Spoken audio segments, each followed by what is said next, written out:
ಅಂತಾರಾಷ್ಟ್ರೀಯ ಯೋಗ ದಿನಾಚರಣೆ ಪ್ರಯುಕ್ತ ಕಾರವಾರದ ಸದಾಶಿವಗಡದ ಪುರುಷೋತ್ತಮ ಹಾಲ್ನಲ್ಲಿ ಬಿಜೆಪಿಯ ಗ್ರಾಮೀಣ ಮಂಡಲದ ವತಿಯಿಂದ ಯೋಗ ಮಾಡುವುದರ ಮೂಲಕ ಯೋಗ ದಿನಾಚರಣೆಯನ್ನು ಆಚರಿಸಲಾಯಿತು. ಈ ವೇಳೆ ಗ್ರಾಮೀಣ ಮಂಡಲದ ಅಧ್ಯಕ್ಷರಾದ ಸುಭಾಷ್ ಗುನ್ಗಿ ಮಾತನಾಡಿ, ಪತಂಜಲಿ ಮಹರ್ಷಿಗಳು ಯೋಗದ ಮಹತ್ವವನ್ನು ತಿಳಿಸಿಕೊಟ್ಟರು. ಕ್ರಿಸ್ತ ಶಕ 5ನೇ ಶತಮಾನದಲ್ಲಿ ಮನುಷ್ಯನಿಗೆ ಸ್ವಾಭಾವಿಕವಾಗಿ ಆರೋಗ್ಯವನ್ನ ಕಾಪಾಡಿಕೊಳ್ಳಲು ಇರುವಂತಹ ದೊಡ್ಡ ಔಷಧಿ ಯೋಗವಾಗಿದೆ.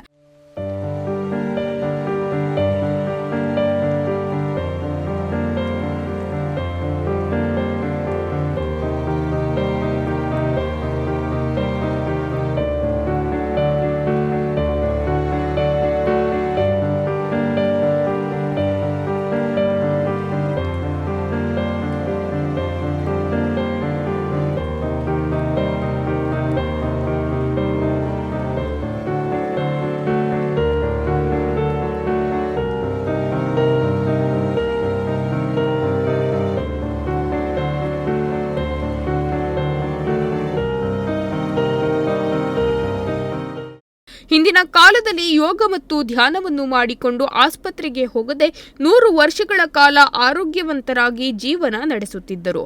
ಇಂದಿನ ಕಾಲದಲ್ಲಿ ಆಸ್ಪತ್ರೆಗೆ ಹೋಗದೆ ಇರುವವರು ಯಾರೂ ಇಲ್ಲ.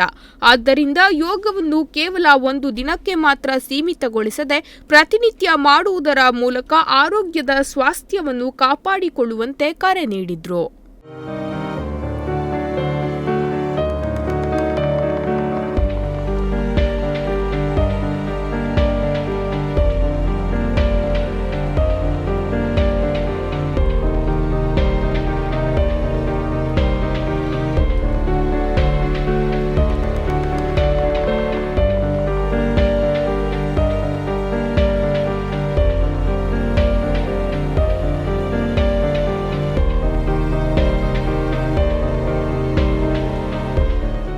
ಈ ವೇಳೆ ಮಂಡಲ ಪ್ರಧಾನ ಕಾರ್ಯದರ್ಶಿ ಸೂರಜ್ ದೇಸಾಯಿ, ಜಿಲ್ಲಾ ಮಾಧ್ಯಮ ಸಹ ಕಿಶನ್ ಕಾಂಬಳೆ, ಜಿಲ್ಲಾ ಮಹಿಳಾ ಪ್ರಧಾನ ಕಾರ್ಯದರ್ಶಿ ಸುಜಾತಾ ಭಾಂದೇಕರ್, ಗ್ರಾಮೀಣ ಬಿಜೆಪಿ ಕಾರ್ಯಕರ್ತರು ವಿವಿಧ ಆಸನಗಳನ್ನು ಮಾಡುವುದರ ಮೂಲಕ ಯೋಗ ದಿನಾಚರಣೆಯನ್ನು ಅರ್ಥಪೂರ್ಣವಾಗಿ ಆಚರಿಸಿದರು. Nudisiri news desk Honnavar.